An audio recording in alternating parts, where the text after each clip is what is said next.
नमस्कार साथियों, मैं अक्षय कुमार वर्मा स्वागत करता हूं आपके अपने परिवार एग्ज़ाम कोच में। हम लोग पिछली क्लासेस में परसेंटेज के ज़्यादातर टाइप्स कवर कर लिए हैं। जो दो तीन टाइप्स के जो सवाल हैं जो आने वाले एग्ज़ाम में आपको देखने को भी मिलेंगे, वैसे टाइप्स उनके मैं इजी लेवल, मॉडरेट लेवल सारे मैं आपको कराऊंगा।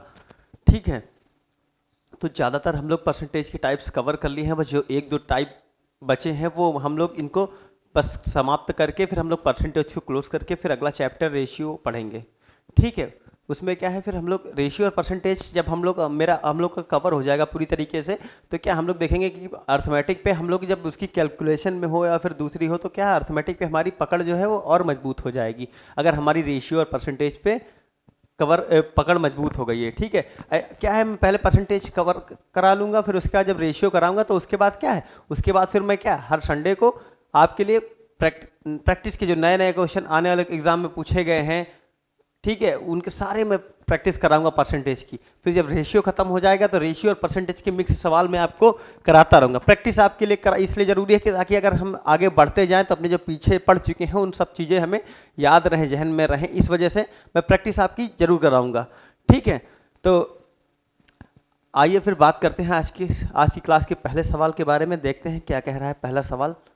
ठीक है, क्या कह रहा है, ए की आय बी की तुलना में 60% कम है और ए का व्यय बी के व्यय के 60% के बराबर है। यदि ए की आय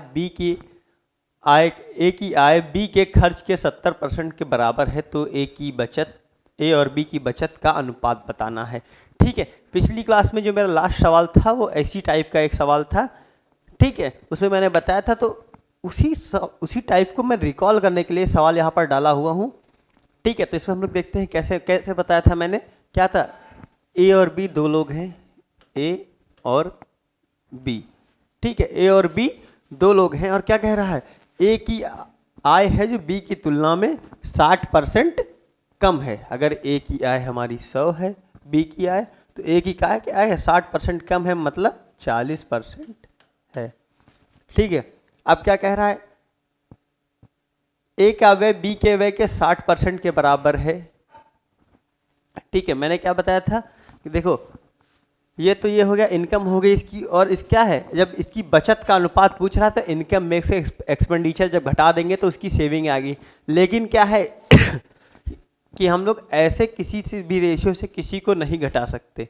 ठीक है, उनके बीच में रिलेशन होना चाहिए, उनके बीच में कोरिलेशन होना चाहिए, तभी हम इनकम में से एक्सपेंडिचर को घटाएंगे, तभी क्या है सेविंग का रेशियो आएगा। तो ठीक है, तो इस लाइन को हम लोग अभी छोड़ देंगे और ये अगली लाइन क्या कह रहा है, यदि ए की आय बी के खर्च के 70% के बराबर है। 70% की वैल्यू कितनी होती है, मैंने क्या बताया, 7/10। ठीक है, अगर हम लोग 40 का मतलब जो ए की इनकम है वो बी के खर्च के 70% के बराबर है। 70% के बराबर है मतलब क्या है, ठीक है, मतलब ये है कि अगर हम 40 का सब 70% निकालें तो ऐसे तो थोड़ा सा दिक्कत होगी, तो हम लोग क्या है, अब हम लोग इसका क्या करेंगे, इसको हम लोग 7 का मल्टीपल बना लेंगे। 7 का मल्टीपल बना लेंगे तो क्या, ऐसे तो रेशियो बहुत बड़ा हो जाए, तो क्या हम लोग 0.7 का मल्टीपल बना लेंगे। ठीक है, ताकि इसका हम लोग निकाले परसेंट तो आसानी से निकल सके। ठीक है, तो 0.7 से सारे को मल्टीप्लाई करा देंगे सबको। ठीक है, 7 चौक 28 हो जाएगा, ये कितना हो जाएगा, ये हो जाएगा 70। तो अब इनकम और ए और बी की इनकम का जो रेशियो आ गया वो कितना आ गया, वो आ गया 28 और 70 आ गया। ठीक है, 28 और 70 आ गया, इनकी इनकम का रेशियो आ गया। ठीक है, अब क्या कह रहा है, अब कह रहा है कि जो ए की आय है बी के खर्च के 70% के बराबर, तो मतलब 7 की वैल्यू दी है 28 क्वेश्चन में, तो 10 की वैल्यू मतलब बी की जो खर्च होगा वो कितना होगा, एक की वैल्यू आ गई 4, तो 10 की वैल्यू आ जाएगी 40। ठीक है, तो क्या है, बी की जो खर्च है वो कितनी हो जाएगी, एक्सपेंडिचर हो जाएगा बी का 40 यूनिट। और 40 यूनिट, अब क्या कह रहा है, ए का व्यय बी के व्यय के 60% के बराबर है, मतलब जो ए का एक्सपेंडिचर है बी के एक्सपेंडिचर के 60% के बराबर है। अगर 40 का हम लोग 60% निकालेंगे तो आएगा 24 यूनिट। ठीक है, अब ए और बी की इनकम हमें पता है, ए बी का खर्च पता है, तो हम लोग सेविंग निकालने के लिए क्या है, हम लोग सीधा इनको सब्ट्रैक्ट कर देंगे। ठीक है, तो 28 में से 24 जाएगा, कितना आएगा, 28 में से 24 जाएगा, आएगा 4 ठीक है, और 70 में से 40 जाएगा तो आएगा कितना 30। इनका रेशियो, इन्हीं की बचत का अनुपात पूछ रहा है तो कितना होगा 2 दूनी 4, 15 दूनी 30, मतलब 2:15 इस क्वेश्चन का एकदम सही आंसर होगा। ठीक है, मैंने पहले भी आपको बता रखा था कि हम लोग कैसे कैलकुलेशन को कम कर सकते हैं, कैसे कैसी तरीके से, अगर सम में दिया हो तो उसको कैसे कैसे हम लोग कैलकुलेशन को कम कर सकते हैं। सारे तरीके, जितने भी पॉसिबल तरीके हैं, मैं सारे आपको बताऊंगा। ठीक है, तो ऐसे क्या है, जब ऐसे हम लोग अगर 40 का 70% निकालेंगे तो वो चीज़ें कहीं ना कहीं कॉम्प्लिकेटेड हो जाएंगी। डेसिमल से भी क्या है, ज़्यादातर डेसिमल से ही तो डर लगता है, डेसिमल से जो फ्रैक्शन में वैल्यूज होती है इन्हीं से तो डर लगता है। तो हम लोग क्या है, जो अगर फ्रैक्शन दिया होगा तो नीचे का जो, या फिर इसका अगर 70/10 है तो क्या है, हम लोग ज़्यादातर क्या करें, उसका मल्टीपल बना लेंगे, और नहीं तो अगर उसका क्या है एलसीएम ले लेंगे। एलसीएम को हम लोग उस संख्या का मल्टीपल बना लेंगे ताकि आसानी से उस क्वेश्चन को सॉल्व किया जाए। ठीक है, तो ये समझ आ गया ना, सबको समझ आ गया। चलिए फिर देखते हैं आज की क्लास का अगला क्वेश्चन। अगला क्वेश्चन क्या कह रहा है, अगला क्वेश्चन कह रहा है, चलिए इसमें पहले से सॉल्व है। ठीक है, तो इसको हम लोग हटा के देखते हैं, मैं कैसे बताता हूँ कैसे करते हैं ये सवाल। ठीक है, ये पिछली क्लास में मैंने सीरीज करा रखी थी तो वही सीरीज है, तो इस वजह से ऐसा दिख रहा है आपको। ठीक है, अब क्या कह रहा है, ए और बी क्रमशः अपनी आय का 60% और 75% खर्च करते हैं।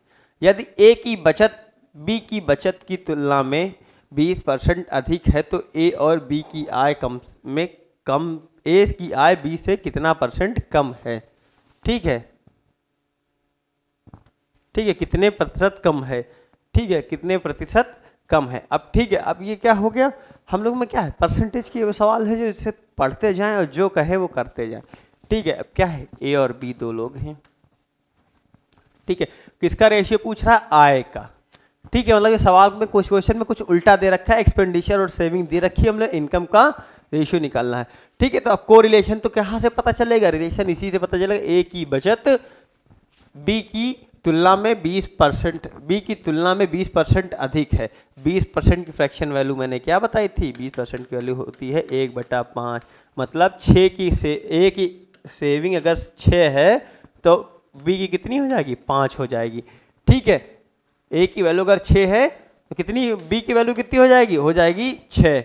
अब क्या कह रहा है, ए अपनी आय का 60% खर्च करता है। 60% की वैल्यू क्या होती है, 60% की वैल्यू होती है 3/5। ठीक है, कितना खर्च कर देता है, अगर 3 खर्च कर देता है, 5 इनकम है तो सेविंग कितनी होगी 2, और इसी क्वेश्चन में 2 की वैल्यू, सेविंग में हमारी कितनी है, सेविंग है 6 यूनिट, तो एक की वैल्यू कितनी आ गई, एक की वैल्यू आ गई 3, तो एक की इनकम कितनी हो जाएगी 15। सबको समझ आ रहा ना, एक की इनकम हो जाएगी 15। और क्या कह रहा है, बी 75% खर्च करता है। 75% की वैल्यू क्या बताई थी मैंने, 75% की वैल्यू होती है बेटा 3/4, और ठीक 3 खर्च कर देता है तो कितना सेविंग करता है, एक की वैल्यू दे रखी है 5, तो 4 की कितनी हो जाएगी, 4 की हो जाएगी 20। ठीक है, तो ये क्या हो गई, ये इनकी ए और बी की इनकम आ गई। ठीक है, अब क्या कह रहा है, ए की आय बी की आय से कितने परसेंट कम है, तो कितने की कमी है, 5 की, कितने पर, बी की आय से, तो मतलब अपॉन में बी रहेगा तो क्या होगा 1/4 की वैल्यू होती है 25%। 25% इस क्वेश्चन का एकदम सही आंसर होगा 25%। ठीक है, समझ आ गया। इस क्वेश्चन में क्या था, अभी तक हम लोग करते आए थे, इनकम और एक्सपेंडिचर दिया होता था, सेविंग पूछता था। इसमें क्या है, सेविंग और एक्सपेंडिचर दे रखा है तो हमें क्या है, हमसे इनकम का रेशियो पूछ रहा है या इनकम के।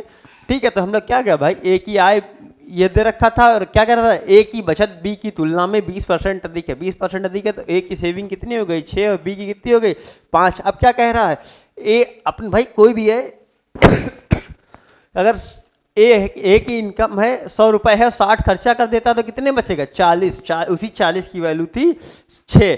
ठीक है, और 100 की जब वैल्यू निकालेंगे तो आएगा कितना 15। ठीक है, 60% मतलब 3 खर्चा कर दिया तो कितना बचा 2 की यूनिट है, 2 की वैल्यू दे रखी है हमारे पास कितनी है 6, तो 1 की वैल्यू आ गई 3, तो 1 की इनकम कितनी हो जाएगी 15। उसी तरीके अगर 75% निकालेंगे तो 3 खर्चा कर देगा 4 में, तो 1 उसकी सेविंग हो जाएगी, और 1 की वैल्यू है 5, तो 4 की वैल्यू आ जाएगी 20। और इनमें पता चल गया 15 और 20 का रेशियो ले लेंगे तो कितना अधिक हो जाए, 5 अधिक है 20 पे, तो मतलब 1/4 की वैल्यू कितनी होगी 25%। ठीक है, सबको समझ आ गया। ऐसे क्वेश्चन आपको प्रीलिम्स में बहुत देखने को मिलेंगे। आज जब प्रीवियस ईयर लगाएंगे तो आप देखेंगे कि बहुत सारे एग्जाम में ऐसे क्वेश्चंस आ चुके हैं। ठीक है, चलिए देखते हैं फिर आज की क्लास का अगला क्वेश्चन। अगला क्वेश्चन क्या कह रहा है? अगला क्वेश्चन कह रहा है, इसको हम हटा देते हैं, बता दो पुरानी सीट है इस वजह से ऐसा कुछ है। ठीक है, अब क्या कह रहा है? अमाला की आय बिमला की तुलना में 20% अधिक है और कमला की तुलना में 20% कम है। अगर कमला की आय 4% कम हो जाती है और बिमला की 10% बढ़ जाती है तो कमला की आय बिमला से निकटतम कितने प्रतिशत है? ठीक, अभी क्या है, अभी तक क्या हम लोगों ने दो चीज़ें देखी, एक्स वाई देखा है, ए बी देखा है, राम श्याम देखा है, मतलब अभी तक क्वेश्चन में सिर्फ दो लोग थे। अब क्या थे, अब कभी तीन लोग इस क्वेश्चन में आ गए हैं, तो हम लोग देखेंगे क्या है। तीन लोग हैं, अमाला, बिमला और कौन? कमला। ठीक है, अब क्या कह रहा है, जो और दे रखा है, और ये किसकी, दोनों कमला और बिमला की कंपैरिजन किससे दे रखा है? अमला से। ठीक है, तब क्या कह रहा है, कमला की तुलना में 20% कम। अगर कमला 100 है तो अमला कितनी हो जाएगी? अमला 20% कम हो जाएगी तो 80 हो जाएगी। अब क्या कह रहा है, अमला बिमला की तुलना में 20% अधिक है। 20% अधिक है का मतलब 20% की वैल्यू मैंने क्या बताई थी? 1/5। 20% अधिक है, अगर 6 की वैल्यू 80 दे रखी है तो 5 की कितनी हो जाएगी? 80/6 गुणे 5। ठीक है, 80 गुणे 6/5। सबको समझ आ गया ना भाई? 20% देखिए, 6 की वैल्यू दे रखी 80, तो 5 की निकालेंगे तो 80/6 गुणे 5। ठीक, ये हो गई बिमला की। अब क्या कह रहा है, अब कह रहा है अगर कमला की आय 4% कम हो जाती, कमला की अगर 4% कम होगी, 100 पे 4% की कमी तो आ जाएगी 96%। और क्या कहे, बिमला की आय 10% बढ़ जाती। 10% की वैल्यू मैंने क्या बताई थी? 10% की वैल्यू होती है 1/10। 1/10 अगर बढ़ेगी, 10% अधिक हो जाएगी तो कितना हो जाएगी? 11/10। तो 80 गुणे 5/6 गुणे 11/10। भाई 10% की वैल्यू होती है 1/10, तो अगर 10 का 1 पे इंक्रीज हो जाएगा तो कितनी हो जाएगी? 11/10। तो क्या करिए, तो कमला की आय बिमला से निकटतम प्रतिशत अधिक हो जाएगी। कमला और बिमला का ही रिलेशन हमें बताना है, तो इस वजह से हमने इसको सॉल्व नहीं किया है। ठीक है, अब इसका हम लोग रेशियो जब ले लेंगे तो कितना आएगा भाई? इसको सॉल्व करेंगे तो कितना आ जाएगा? 0 से 0 कट गया, 2 तिहाई 6, 2 चौके 8।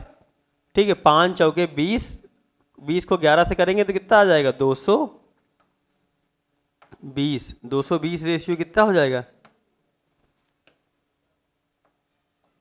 220 रेशियो कितना हो जाएगा? 6 3 18, 6 3 18, 6 3 18 का 8 हो जाएगा, 9 3 27, 1 28, मतलब 288। 288। एक ही आय कितने का डिफरेंस है इसमें? 68 का डिफरेंस है। कितने पर? किससे कह रहा है? बिमला से। बिमला कितनी है? 220। 220 इंटू 100। ठीक है, 220 इंटू 100। 10% की वैल्यू कितनी हो जाएगी? 10% की वैल्यू हो जाएगी 2.2। तो 3% की वैल्यू कितनी आ जाएगी? 6.6। लाना कितना है? 6.8, मतलब 30 से थोड़ा सा अधिक। 30 से थोड़ा सा अधिक तो क्या है इसकी वैल्यू? 1% की कितनी हो जाएगी? 1% की वैल्यू हो जाएगी 0.22। ठीक है, 0.22 तो 6.82। ठीक, मतलब आज 31% के आसपास, तो 31% हमारा एकदम आंसर सही है। हम कहीं भी भाग करने नहीं जाएंगे, हम लोग सीधा अप्रोक्सीमेशन खेलेंगे। ठीक है, अब क्या कह रहा भाई, यहाँ पर हर क्लास में मैं यही बताता हूँ, जब कभी कोई कैलकुलेशन आती है तो मैं यही बताता हूँ कैसे उसको कम किया जाए, कैसे उसको आसानी से किया जाए। भाई 220 होता है, 220 के क्या होता है? 220 का 10% जब निकालेंगे तो क्या हो जाएगा भाई? 220 का 10% निकालेंगे आएगा कितना? 2.2। जब इसको 3 से मल्टीप्लाई करा दो दोनों साइड, क्योंकि हमें ऊपर 6.8 लाना है। ठीक है, तो 3 से मल्टीप्लाई करा दो तो ये कितना आएगा? ये 30% हो जाएगा। ये हो 6.6। लाना कितना? 6.8। मतलब अगर 1% इसमें और ले आए, 1% इसका कितना है? 0.22, मतलब 6.82। तो ये कितनी हो गई? 31% की वैल्यू। इतना ही हमें लाना है। तो मतलब क्या, लगभग 31% इस सवाल का एकदम सही आंसर है। ठीक है, सबको समझ आ गया ना बेटा? हम लोग भाग गुणा भाग नहीं करेंगे, हम लोग सीधा अप्रोक्सीमेशन लगाएंगे और कैसे क्वेश्चन को आसानी से सॉल्व कर सकते हैं ये सारे तरीके हम लोग सीखेंगे, जानेंगे। ठीक है, तो सबको समझ आ गया है क्वेश्चन? तो चलिए फिर देखते हैं आज की क्लास का अगला क्वेश्चन। अगला क्वेश्चन क्या कह रहा है? आज की क्लास का क्वेश्चन है, यदि आयकर में 19% की वृद्धि हुई है तो शुद्ध आय 1% कम हो जाती है, तो आयकर की दर ज्ञात कीजिए। इससे पहले इस क्वेश्चन को हम लोग करें तो आप इतना जरूर जान लें कि भाई जैसे क्या होता है, जो क्या होती है, जो इनकम टैक्स होती है हमारी, ठीक है, शुद्ध आय को कहते हैं नेट इनकम जो होती है, नेट इनकम क्या होती है? जब टैक्स कटने के बाद जब इनकम में टैक्स जब कट जाता है तो जो बची हुई आय होती है उसको क्या कहते हैं? शुद्ध आय कहते हैं। शुद्ध आय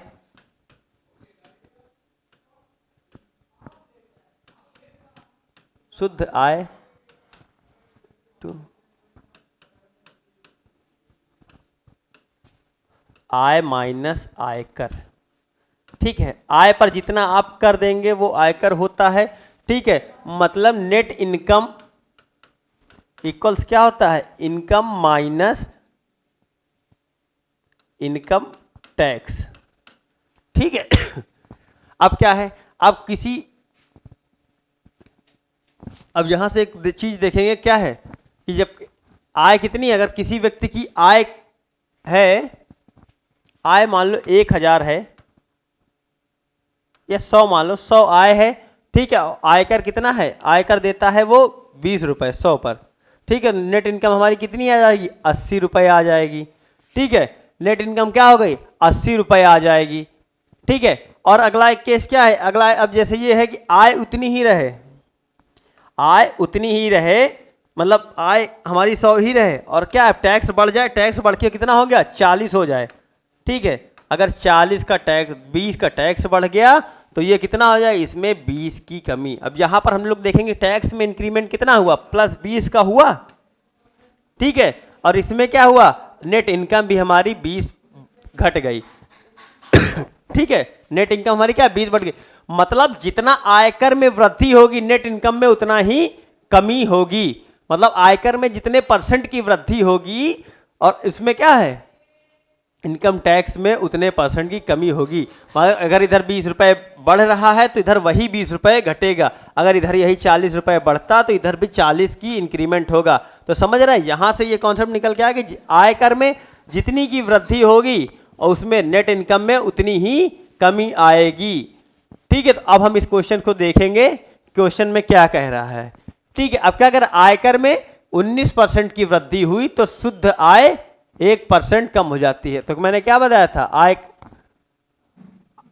आयकर में 19% की वृद्धि होगी तो क्या है, नेट तो नेट इनकम हमारी कितनी हो? शुद्ध आय 1% कम हो जाती है। नेट इनकम कितने, मैंने क्या कहा, जितने परसेंट की कमी होगी आयकर में उतने परसेंट की वृद्धि होगी। ठीक है, तो ये दोनों जो होंगे आपस में बराबर होंगे। मैंने ये वही लिखा है कि ये इधर भी वही, ये 20% की कमी 20 की कमी आ रही है और ये 20 की वृद्धि हो रही है। जैसा मैंने अभी इक्वेशन में लिख के बताया था वही चीज ये भी लिखी हुई है। ठीक है, तो ये सबको समझ आ गया होगा। ठीक है, तो अब क्या है, अब यहां से नेट इनकम और इनकम टैक्स का जब रेशियो निकालेंगे तो कितना आएगा? 19/1। ठीक है, ठीक है, और मैंने ये भी बताया था, अभी क्या बताया था कि जो इनकम होगी हमारी वो क्या होगी, वो होगी net income plus income tax. ठीक, वही जहां पर नेट इनकम लिखा था, अगर भाई माइनस साइन के साथ क्या था, आयकर लिखा था, जब इनकम निकालेंगे तो आयकर इधर आके जुड़ जाएगा, तो वही चीज लिखिए, नेट इनकम प्लस आयकर। ठीक है, तो यहां से हमारी आय इनकम कितनी निकल आएगी, इनकम निकल के आ गई 19 और 1 20 आ गई, 20 यूनिट आ गई। ठीक है, अब क्या कर रहा है, आयकर की दर, आयकर की दर क्या होती है बेटा, जब आय हमारी जितनी आय होती है टोटल इनकम होती है उस पर जितना आयकर देते हैं उसी को जब परसेंट में निकालते हैं तो उसे आयकर की दर कहते हैं। ठीक है, अगर आय हमारी इतनी हो गई और इनकम टैक्स कितना दे रहे हैं हम, 20 पे 1 दे रहे हैं, तो 1/20 इंटू 100 मतलब 5% हमारी क्या हो गई, इनकम टैक्स की जो रेट हो गई वो कितनी हो गई, 5% हो गई। 5% इस क्वेश्चन का, ये एकदम सही था। ऐसा आप प्रीवियस ईयर में अक्सर ये सवाल आपको देखने को मिलेगा कि जब आयकर पे सवाल जरूर आता है। ठीक है, तो ऐसा इसलिए बता रहा हूं ताकि इतना समय इस क्वेश्चन पे, इस छोटे से क्वेश्चन पे इसलिए दिया ताकि आप ये टाइप आपको क्वेश्चन प्रीवियस ईयर या किसी भी बुक में आपको एसटी में मॉक टेस्ट में देखने को मिले तो आप उसको चुटकियों में with in the second solve कर रहे हो। ठीक है, तो समझ आ गया ना सबको, ये सारा कॉन्सेप्ट समझ आ गया कैसे हो रहा है। ठीक है, तो चलिए ठीक है, फिर मैं आशा करता हूँ ये आप सवाल दिखेगा आपको तो आप लोग जरूर कर लेंगे। ठीक है, चलिए फिर देखते हैं आज की क्लास का अगला क्वेश्चन। अगला क्वेश्चन क्या कह रहा है? अगला क्वेश्चन कह रहा है ताजे फलों में 68% पानी है और सूखे मेवों में 20% पानी है, तो 100 किलोग्राम ताजे फलों में कितने सूखे फल प्राप्त किए जा सकते हैं। ठीक है, ये ठीक देखिए, ऐसे सारे सवाल ये किसी टाइप के नहीं है, बस ये सिर्फ परसेंटेज की डेफिनेशन पे बेस्ड सवाल है। अब क्या कह रहा है? ताजे फलों में 68% पानी है, 68% पानी है और सूखे मेवों में 20% पानी है। ठीक है, सूखे मेवों में 20% पानी है। ठीक है, तो अब क्या है भाई, जो ताजे फल होंगे उसमें ये तो पानी होगा या फिर क्या होगा, या फिर क्या कहते हैं उसको, पल्प। ठीक है, उतना पानी होगा या फिर क्या होगा, इतना मटेरियल होगा। ठीक है, अगर 68% पानी है तो पल्प कितना हो जाएगा? पल्प हो जाएगा 32%। ठीक है, ये तो क्या होगा, ताजे फल में सूखेपन में अगर 80% पानी है तो क्या होगा, पल्प कितना हो जाएगा? 80%। ठीक है, मतलब अगर दोनों जगह अगर पल्प की बात करें तो दोनों क्या होगा, बराबर होगा। ठीक है, तो अब ये क्या करा, फ्रेश में कितना है, 32% पल्प है, ये बराबर होगा सूखे मेवों में, मतलब ड्राई फ्रूट में क्या है, ड्राई में कितना होगा, 80% पल्प के बराबर होगा। ठीक है, यहां से क्या है, फ्रेश और ड्राई फ्रूट्स का जब हम निकालेंगे रेशियो तो क्या होगा, 16 दूनी 32, 16 पंचे 80। ठीक है, तो 5/2, 5/2। ठीक है, अब ये क्या कह रहा है, 100 किलो ताजे फलों में कितने % सूखे फल। भाई 5 की वैल्यू कितनी है, 100। ठीक, तो 1 की वैल्यू कितनी आ जाएगी, 20, तो 2 की वैल्यू कितनी आ जाएगी, 40 kg। ठीक है, 40 kg प्राप्त किए जा सकते हैं। 100 किलोग्राम 80 फलों में 20 किलोग्राम 40 किलोग्राम सूखे फल प्राप्त किए जा सकते हैं। ठीक है, सबको समझ आ गया ना बेटा? देखिएगा भाई, फल है अगर उसमें दो ही चीज होंगी, या तो पानी होगा या पल्प होगा। ठीक है, अगर 68% पानी है तो क्या 32% क्या होगा, पल्प होगा। और ठीक है, सूखे मेवों में क्या है, अगर 20% पानी है तो 80% पल्प होगा। ठीक है, सबको समझ आ गया होगा। तो चलिए देखते फिर आज की क्लास का अगला क्वेश्चन। अगला क्वेश्चन क्या कह रहा है, चीनी तथा पानी के घोल में जो कि 28 लीटर है उसमें क्या है, 26.4% चीनी है। घोल को गर्म करके वाष्प द्वारा 6 लीटर पानी उड़ा दिया जाए तो शेष घोल में चीनी की मात्रा क्या होगी।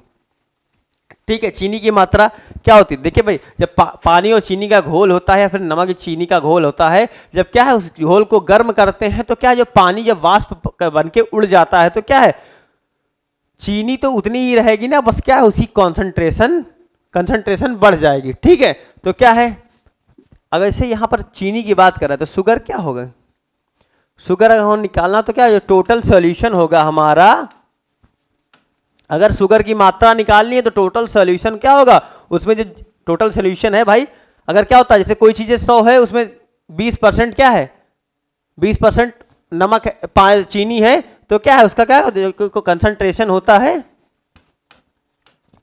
ठीक है, अगर यहां भाई क्या, अगर टोटल विलियन कितना है, टोटल सोल्यूशन अगर 10 हो, अगर 25% ही है तो इसका 25% जो होगा वही इसमें चीनी की मात्रा होगी। ठीक है, तो ये कहीं फार्मूले आते नहीं है, सिर्फ बेसिक है कि हाँ अगर शुगर निकालना है, टोटल सोल्यूशन दिया है और कंसंट्रेशन दिया है तो क्या उसका सिर्फ परसेंटेज निकाल लेते हैं। ठीक है, तो ये हो गई बात। अब क्या करें, 28 लीटर एक चीनी तथा पानी का घोल 28 लीटर है जिसमें 26.4 चीनी है। घोल को गर्म करके वाष्प में उड़ा दिया जाता है, वाष्प द्वारा 6 लीटर पानी उड़ा दिया जाने पर शेष घोल में चीनी की मात्रा कितनी होगी। ठीक है, तो अब क्या है, अब देखिए शुरुआत में कितना था, शुरुआत में कितना टोटल सोल्यूशन था 28 और 6% उड़ा दिया गया है, तो जो टोटल सोल्यूशन है इसमें क्या है, टोटल सोल्यूशन क्या है, पहले कितना था, पहले था 28 और जब 6 की कमी हो गई तो कितना हो गया, ये हो गया 22। इनका रेशियो जब ले लेंगे तो कितना हो जाएगा, रेशियो हो जाएगा 19/11। 19:11, 19:11 हो जाएगा इसका रेशियो। अरे 19 नहीं 14 यार, 14 दूना 28 ना, तो क्या होगा 14:11 इसका क्या हो जाएगा, इसका रेशियो आ जाएगा। ठीक, मैंने एक चीज़ पहले भी बता रखी है कि जब दो क्वांटिटी का प्रोडक्ट अगर ये होगा, वही शुगर तो ये है ना, तो ये कांस्टेंट हो जाएगा, तो जो क्या होगा दोनों चीज़ें आपस में व्युत्क्रमानुपाती होंगी या रेसिप्रोकल होंगी। कई बार मैंने ये बात आपको बता रखी, तो जिसका जो कंसंट्रेशन होगा उसका जो रेशियो होगा वो क्या होगा, वो 11 रेशियो क्या हो जाएगा 14 हो जाएगा, 11 रेशियो 14 हो जाएगा। ठीक है, तो क्या है 11 की वैल्यू दे रखी है 26.4%। ठीक है, 26.4 दे रखी है, शुरुआत में कितनी थी 26.4 थी, तो 14 यूनिट की मात्रा पूछ रहा है। ठीक है, तो 14 यूनिट की मात्रा पूछ रहा है, तो ए की वैल्यू ये है 26.4 बटे 11 इंटू 14। ठीक है, तो शेष घोल में दिए जाने चीनी की मात्रा कितने परसेंट होगी। ठीक है, तो अब इसका अगर निकालेंगे तो कैसे सॉल्व करेंगे, तो क्या होगा 11 एकम 11 दूनी 22। ठीक है, 22 या 26, 11 चौक 44। ठीक है, 24 को 14 को अगर 24 से गुणा करेंगे तो कितना आएगा 14 चौके 56 पॉइंट, 14 दूनी 28, 28 5 33, 33.6 ऑप्शन नंबर डी, इस क्वेश्चन का ऑप्शन नंबर डी एकदम सही होगा। ठीक है, तो कैसे भाई मैंने बता रखा है, सारी चीज़ें मैंने पिछली क्लासेस में करा रखी हैं इस तरीके के, बस क्या है ये डिफरेंट टाइप्स बन जाते हैं, तो इसलिए मैं प्रीवियस ईयर में ऐसे क्वेश्चन आए भी हैं, तो इसलिए मैं आपको ये सब सारे क्वेश्चंस बताता रहता हूँ, फिर प्रैक्टिस इनकी करा रहा हूँ। ठीक है, ताकि आप सारे क्वेश्चन आप देख सके इनके। ठीक है, तो सबको समझ आ गया। ठीक है, चलिए फिर आज की क्लास हम लोग यहीं तक रखेंगे, फिर आने वाली क्लास में हम लोग आगे के फर्दर टाइप्स पढ़ेंगे। ठीक है, 1 से 2 क्लास और परसेंटेज में बची हैं, सारा कवर करा दूंगा, फिर उसके बाद हम लोग सिर्फ प्रैक्टिस करेंगे। ठीक है, तब तक के लिए जय हिंद।